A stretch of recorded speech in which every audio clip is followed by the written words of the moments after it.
बिस्मिल्लाहिर्रहमानिर्रहीम। अस्सलाम वालेकुम। मैं हूं डॉक्टर बशारत और आप देख रहे हैं हुदूद ऑर्डिनेंस के हवाले से एक सीरीज़, और आज उस सीरीज़ का तीसरा लेक्चर है।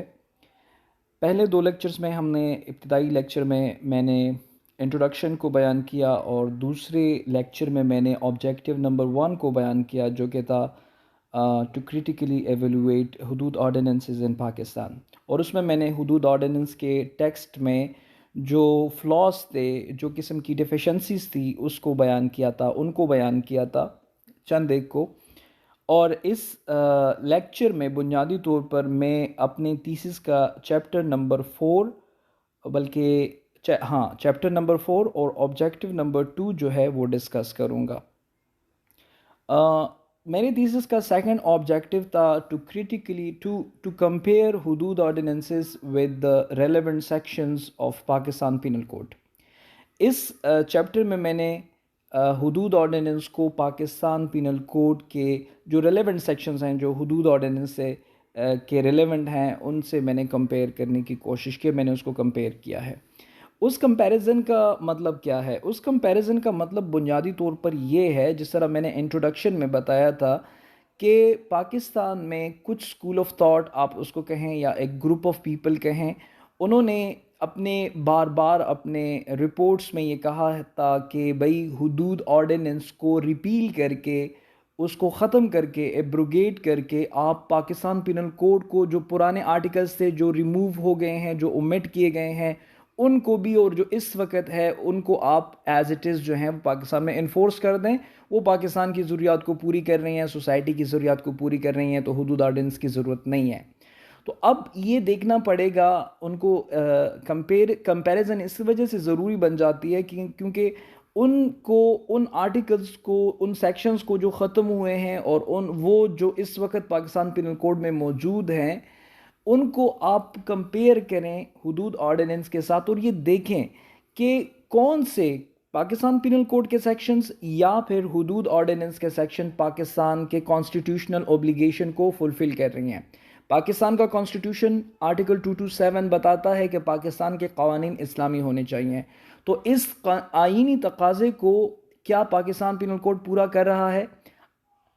क्या पाकिस्तान पिनल कोड जो है आइन के मुताबिक है, इस्लाम के मुताबिक है, या हमारे सोशली जो सोसाइटी है उससे मुताबिक है? क्या इन लोगों की जो डिमांड है कि पाकिस्तान पिनल कोड के ओरिजिनल टेक्स्ट को और ओरिजिनल जो सज़ाएं हैं उनको एज इट इज़ इम्प्लीमेंट करें, तो उस ग्रुप का ये डिमांड किस हद तक वैलिड है? तो इस वजह से बुनियादी तौर पर ये कंपैरिजन जो है ये बहुत ज़रूरी हो जाता है। तो इसमें तो बहुत सारी चीज़ें मैंने ज़िक्र की हैं, लेकिन जो ज़रूरी चीज़ें इस वक्त प्रेजेंटेशन के लिए मैंने सेलेक्ट की हैं वो दो हैं। एक, ज़िना को जो डिफ़ाइन किया गया है हुदूद ऑर्डिनेंस में और पाकिस्तान पिनल कोड में, मैंने दोनों को कंपेयर किया है, मैंने दोनों का कंपैरिजन किया है। और दूसरा जो है वो रैप के हवाले से जो लॉज हैं हुदूद ऑर्डिनेंस के और पाकिस्तान पिनल कोड के। इस स्लाइड में जो आप देख रहे हैं, बुनियादी तौर पर ये एक कंपैरिजन है former law of zina section 497 of Pakistan penal code और ज़िना ऑर्डिनेंस में जो ज़िना की तारीफ़ है उसको मैंने कंपेयर किया है आपस में। याद रखिए, सेक्शन 497 जो था ये पाकिस्तान पिनल कोड का एक सेक्शन था जो एडल्ट्री को डिफ़ाइन कर रहा था, एडल्ट्री की डिफिनीशन और उसकी सज़ा बयान कर रहा था। लेकिन जब ज़िना ऑर्डिनेंस आया, हुदूद ऑर्डिनेंस, तो 1979 में, तो फिर उसके साथ ये एडल्ट्री का जो सेक्शन है ये रिमूव हुआ, ये ख़त्म हुआ, इसको ओमिट किया गया। तो चलिए देखते हैं कि सेक्शन 497 जो कि एडल्ट्री को डील कर रहा था, वो एडल्ट्री की तारीफ़ क्या कर रहा था, और सेक्शन 4 ज़िना ऑर्डिनेंस के तहत ज़िना की डिफिनीशन कैसे की गई है। दोनों डिफिनीशंस को देखने के बाद हम ये फ़ैसला करेंगे कि कौन सा वाला ज़्यादा और कौन सा कॉन्स्टिट्यूशनल ओब्लिगेशन को फुलफ़िल कर रहा है, कौन सा इस्लाम के मुताबिक है, पाकिस्तान की सोसाइटी से मुताबिकत रखती है, और कौन सा पाकिस्तान की सोसाइटी और इस्लाम के ख़िलाफ़ हैं, और किस हद तक उन लोगों की ये डिमांड कि भाई आप पाकिस्तान पिनल कोड को इम्प्लीमेंट कर दें, इन्फोर्स कर दें, वो वैलिड है। 497 सेक्शन पाकिस्तान पिनल कोड में जो एडल्ट्री की तारीफ़ की गई थी वो इन अल्फाज में हैं, और कुछ जो ऐसे अल्फाज हैं जो कंट्रडिक्शन में हैं सोसाइटी के साथ और इस्लाम के साथ, वो मैंने हाईलाइट भी किए हैं। मैं ज़रा इन अल्फाज को पढ़ता हूँ और उसके बाद उसकी वजाहत करता हूँ। एडल्ट्री की तारीफ़ की गई थी 497 article section of Pakistan penal code में कि who ever has sexual intercourse with a person who is and whom he knows or has reason to believe to be the wife of another man। यानी इसमें यह कहा गया कि sexual intercourse करना किसी शख्स के साथ, यानी किसी औरत के साथ, और क्या लिखा गया है, to be the wife of another man, यानी उस औरत के साथ जो कि किसी शख्स की बीवी हो। इसका मतलब ये हुआ कि according to this definition sexual intercourse with a widow is not adultery, sexual intercourse with a virgin girl is not an adultery or is not zina, or sexual intercourse with a divorcee is not adultery। यानी मतलब ये है कि बेवा के साथ जिना अल्लाहुबिल्लाह, या Cavani लड़की के साथ, या फिर इस तरह मुतल्लका जो तलाकशुदा औरत है उसके साथ सेक्सुअल इंटरकोर्स जो है वो कोई जुर्म नहीं था। जुर्म क्या था कि भाई एडल्ट्री ये है कि सेक्सुअल इंटरकोर्स ऐसी औरत से जो किसी की बीवी हो। ओके, फिर क्या शर्त रखी है, without the consent of that man, उस शख्स की मर्जी के बगैर, यानी उस शख्स की मर्जी हो तो फिर भी ये जुर्म नहीं है। ये बयान करता है ये आर्टिकल कि अगर वो शख्स बेगैरत है और वो अपनी बीवी को अलाउ करता है कि वो किसी के साथ सेक्सुअल इंटरकोर्स करे, तो फिर वो एडल्ट्री नहीं है और वो पनिशेबल नहीं है। It means that adultery was not a crime itself, but it was a crime because of due to the betrayal of the man's trust। कि जब वो अपनी शौहर के ट्रस्ट में ख़यानत करें तो फिर उसके हवाले से ये जुर्म था, अदरवाइज़ बज़ाते खुद ये जुर्म नहीं था। अब दो बहुत बड़ी ख़तरनाक बातें जिक्र हुई हैं। अच्छा, फिर आगे चलकर वो कहते हैं कि such sexual intercourse not amounting to the offence of rape. ज़ाहिरी बात है वो वो ये जो एक चीज़ को मावरा करार दिया गया कि अगर ये रेप ना हो तो रेप तो अलग जुर्म है, तो ये सिर्फ डिफ़ाइन किया गया। Is guilty of the offence of adultery, तो ये एडल्ट्री होगा अगर कोई शख्स किसी शख्स की बीवी के साथ सेक्सुअल इंटरकोर्स करे और उस सूरत में कि उस शख्स की रज़ा भी ना हो, यानी उस शौहर की रज़ा भी ना हो, तो फिर ये एडल्ट्री होगी। And shall be punish with the imprisonment of either description for a term which में एक्सटेंड टू 5 years, और उसकी सज़ा 5 साल तक हो सकती है। कानूनी इस्तिलाह में जब ये तक का जिक्र आता है, में एक्सटेंड का जिक्र आता है, उसका मतलब ये कि ये आखिरी हद है, यानी ये 1 दिन सज़ा भी हो सकती है, 1 महीना भी हो सकती है और 1 साल भी हो सकती है। Or with fine or with both, in such case wife shall not be punished as in abettor। ये बड़ी अजीब बात थी कि वाइफ जो होगी, जो इस पूरे मामले में जो वाइफ है, जो शख्स की बीवी है, वो उसको सज़ा नहीं होगी। क्यों? एज इन अबेटर, वो उसने सिर्फ असिस्ट किया है, उसने सिर्फ मदद की है, यानी उसने जुर्म का इर्तिकाब नहीं किया। तो इसीलिए जुर्म में मुआवनत और मदद की बुनियाद पर उसको सज़ा नहीं दी जा सकती। इसका मतलब ये हुआ कि इस पूरे मामले में औरत को बिल्कुल एक्सक्लूड किया गया। तो बात समझ में आती है कि पाकिस्तान में ख़वातीन के लिए आवाज़ उठाने वाले जो ख़वातीन हैं स्पेशली, और जो फेमिनिस्ट मर्द हैं, आप मैं उसको फेमिनिस्ट एक इस्तिलाह, हालांकि फेमिनिस्ट हर वो शख्स होता है जो औरत के हुकूक़ की बात करता है, लेकिन मैंने इसको इन्वर्टेड कामाज में थोड़ा सा बोला कि वो जो ख़वातीन के लिए हुकूक़ की बात करते हैं और स्पेशली ख़वातीन इसमें बड़ी सरगर्म हैं, तो ज़ाहिरी बात है वो इस वजह से भी हुदूद ऑर्डिनेंस को रिपील करने की और पाकिस्तान पिनल कोड के ओरिजिनल सेक्शंस को दोबारा से बहाल करने के लिए जो रिपोर्ट्स पेश कर रही हैं, बुनियादी तौर पर इसकी लॉजिक जो मुझे समझ आई है अपनी रिसर्च के दौरान वो यही है कि ओरिजिनल टेक्स्ट जो पाकिस्तान पिनल कोड के एडल्ट्री का स्पेशली ये सेक्शन है, तो उसमें औरत को सज़ा ही नहीं है। तो इसी वजह से वो इसके फेवर में है कि इसको दोबारा री इन्फोर्स किया जाए। तो ये एडल्ट्री की डिफिनीशन थी जो फॉर्मर लॉ ऑफ जिना था, section 497 according to Pakistan penal code. अब अगर आप इसको कंपेयर करें सेक्शन 4 ऑफ जिना ऑर्डिनेंस से, तो जिना ऑर्डिनेंस में ऐसी कोई भी एक्सेप्शन नहीं है।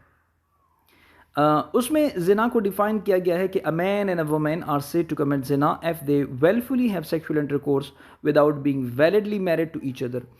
उसमें ये सिंपल कहा गया है कि एक शख्स, एक मर्द और एक औरत अगर आपस में वेलफुली जना करे। वेलफुली का मतलब ये है कि अगर वेलफुली ना हो तो फिर तो वो रेप हो जाएगा।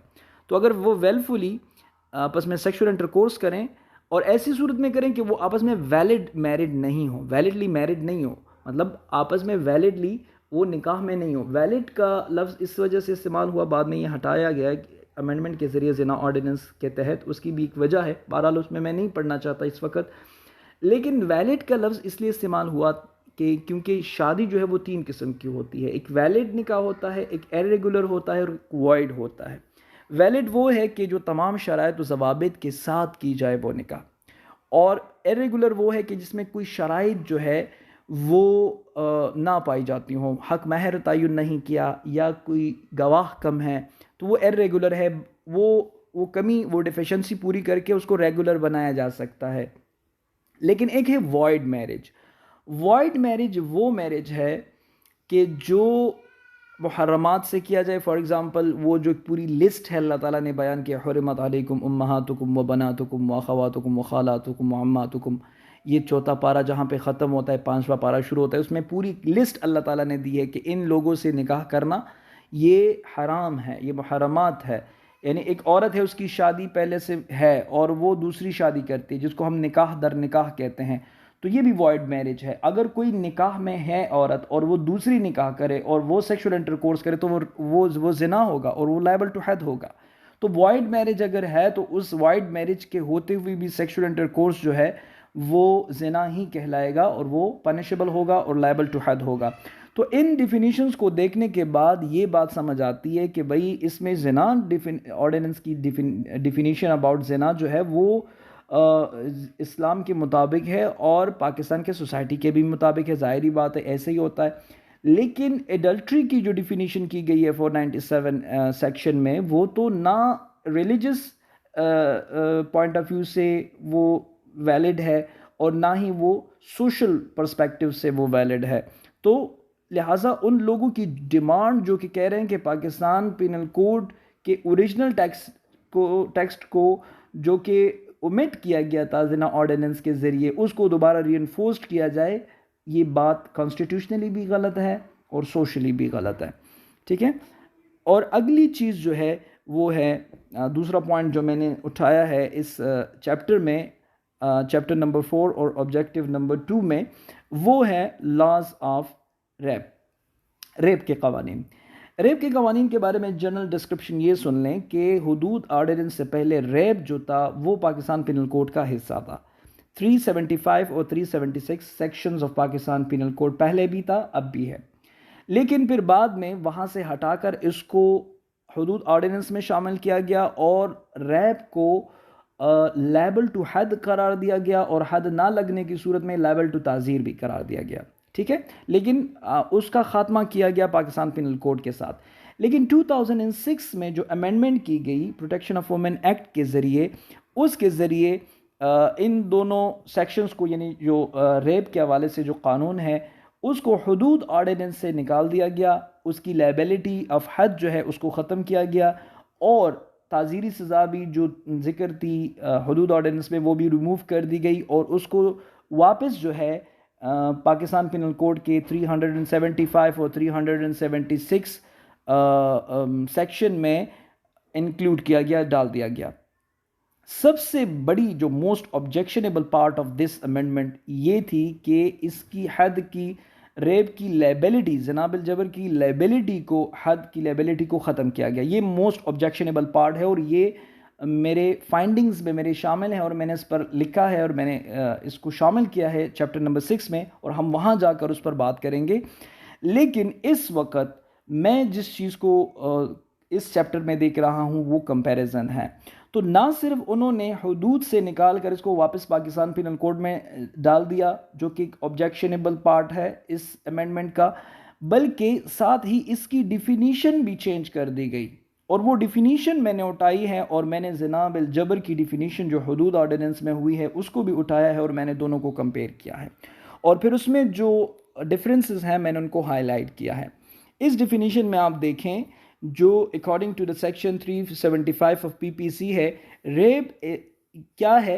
रेप की डिफिनीशन करते हुए वो कहते हैं कि a man is said to commit rape who has sexual intercourse with a woman under circumstances falling under any of the following 5 descriptions. अगर एक मर्द एक औरत से सेक्सुअल इंटरकोर्स करे इन 5 डिस्क्रिप्शंस में तो वो रेप कहलाएगा. अगेंस्ट हर विल, उसकी वेल ना हो, विदाउट हर कंसेंट, उसकी परमिशन ना हो, और या उसकी परमिशन हो लेकिन वो परमिशन जो है किसी धमकी के बायस मिली हो, या फिर उसको धोखे से ये बताया गया हो कि वो उसका शोहर है और वो धोखे से सेक्सुअल इंटरकोर्स करे, औरत को ये जानती हो औरत के ये उसका शोहर है, ऐसे भी हो सकता है. और या 5वीं सूरत हाल ये बयान की गई है कि अगर एक लड़की की उम्र 16 साल से कम है तो उसके साथ ज़िना बिरज़ा भी रेप ही कहलाएगा. ये डिफिनीशन है.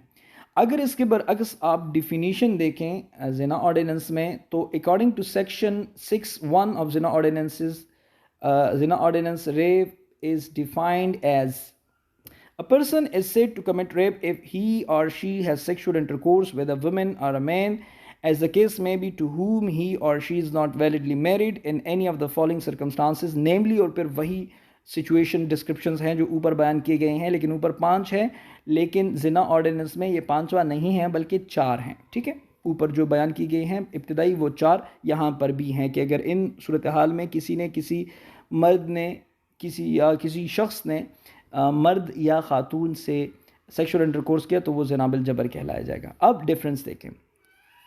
पाकिस्तान पिनल कोड के इस तारीफ में लिखा गया है a man is said to commit rape, यानी अगर शख्स ने किया, अगर एक मर्द ने किया, यानी according to the definition of Pakistan penal code only man can commit rape, सिर्फ मर्द ही कर सकता है. लेकिन अगर आप सेक्शन 6(1) उठाएं ज़िना ऑर्डिनेंस का तो उसमें लिखा गया है अ पर्सन इज सेड, यानी वो मर्द भी हो सकता है, वो औरत भी हो सकती है.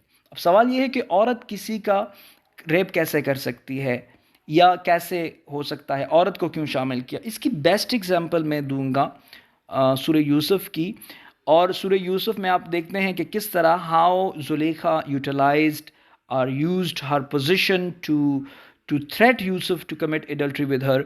किस तरह जुलेखा ने अपने पावर को यूटिलाइज करते हुए यूसुफ अलैहिस्सलाम को मजबूर किया था कि उसके साथ अल्लाहुबिल्लाह बदकारी करें, लेकिन यूसुफ अलैहिस्सलाम ने इनकार कर दिया.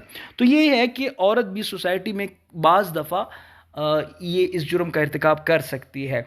और दूसरी बात यह है कि ये एक अच्छे कानून की खूबी होती है कि वो किसी जुर्म की तमाम मुमकिना रास्तों को बंद कर दें.